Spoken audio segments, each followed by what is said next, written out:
Praise the Lord. അനുഗ്രഹിക്കപ്പെട്ട ഈ ഞായറാഴ്ചയുടെ പ്രഭാത സമയത്ത് ദൈവം ചെയ്ത നന്മകളെ ഓർത്ത് ദൈവത്തിന് സ്തുതി അർപ്പിക്കുവാൻ ദൈവം ഒരുക്കിയ അവസരത്തിനായി നമുക്ക് നന്ദിയോടെ കർത്താവിന് സ്തോത്രം ചെയ്യാം.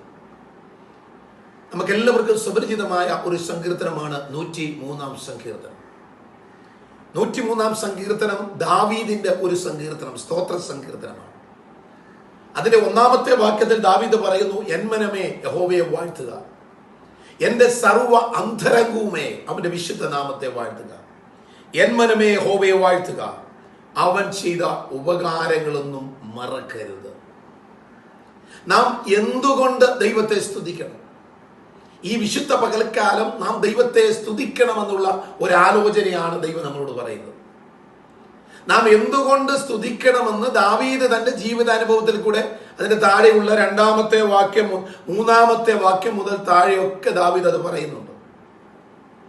ദാവീദ് ദൈവത്തെ സ്തുതിക്കാനുള്ള കാരണം എന്തൊക്കെയാണ്? ഇന്ന് പകൽക്കാലം നമുക്ക് ഈ വിശുദ്ധ പകൽക്കാലം ദൈവത്തെ സ്തുതിക്കുവാൻ ഒരുപാട് കാരണങ്ങളുണ്ട്. ദൈവം ചെയ്ത നന്മകൾ അധികമാണ്.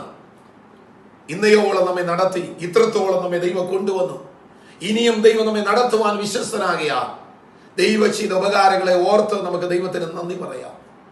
ദൈവം നമ്മെ നടത്തിയ വിധങ്ങൾ ഓർത്ത് നമുക്ക് നന്ദി പറയാം. കഴിഞ്ഞ ഒരാഴ്ചക്കാലം ദൈവം നമ്മെ ക്ഷേമത്തോടെ പരിപാലിച്ചില്ലേ?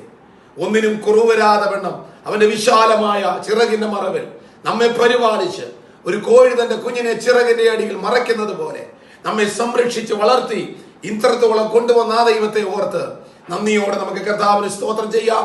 ദാവീദ് പറയുന്നു, അവന്റെ ഉപകാരങ്ങൾ ഒന്നും മറക്കരുത്. ഇന്ന് പകൽക്കാലം ദൈവം ചെയ്ത ഭൗമിക നന്മകളെക്കാൾ അധികമായി ദൈവം നമുക്ക് തന്ന ജീവനെ രക്ഷിച്ച് ആത്മീക സന്തോഷം നൽകി ഈ പ്രഭാതം കാണുവാൻ, അർത്ഥാൽ ഈ പകൽക്കാലം കാണുവാൻ ദൈവം നമ്മെ സഹായിച്ചല്ലോ. അതാണ് ജീവിതത്തിലെ ഏറ്റവും വലിയ അനുഗ്രഹം. അനുഗ്രഹത്തെ ഓർത്ത് നമുക്ക് നന്ദിയോടെ കർത്താവിനെ സ്തുതിക്കുകയും ദൈവജനത്തോട് ചേർന്ന് നമുക്ക് കടന്നുപോയി അവിടെ മധ്യത്തിൽ നാം ആയിരിക്കുന്ന ആരാധനാലയങ്ങളിൽ നമുക്ക് എഴുന്നേറ്റ് നിന്ന് സാക്ഷ്യത്തോടെ ദൈവം ചെയ്ത ഉപകാരങ്ങളെ കുറിച്ച് സാക്ഷ്യവാചകമായി പറയാം. എൻ മനമേ യഹോവയെ വാഴ്ത്തുക. നമ്മുടെ ഹൃദയത്തോട് തന്നെ നമ്മൾ പറയാ, നമുക്ക് ദൈവത്തെ സ്തുതിക്കാം, ദൈവത്തെ വാഴ്ത്താം, ദൈവത്തിന്റെ നന്മകളെ ഓർക്കാം. ഇന്ന് പകൽക്കാലം ദൈവത്തെ സ്തുതിക്കുന്ന ഒരു പകൽക്കാലമായി തീരട്ടെ. അത് നിങ്ങൾക്കൊരു വിടുതലാകും. സ്തുതിക്കുന്നത് നേരുള്ളവർക്ക് ഉചിതമാണ്.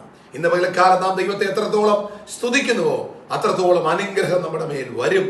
സ്തുതിക്കുക, സ്തോത്രം ചെയ്യുക, ആരാധിക്കുക, ദൈവത്തിന് മഹത്വം കരയറ്റുക. കർത്താവിന്റെ പകൽക്കാലം അത് പ്രേരിപ്പിക്കുമ്പോൾ നമുക്കത് ചെയ്യാം. അതിൽ കൂടെ നന്മ കിട്ടും, സന്തോഷം വരും. ഈ വചനങ്ങളാൽ ദൈവം നമ്മെ എല്ലാവരെയും അനുഗ്രഹിക്കുമാറാകട്ടെ. ആമേൻ.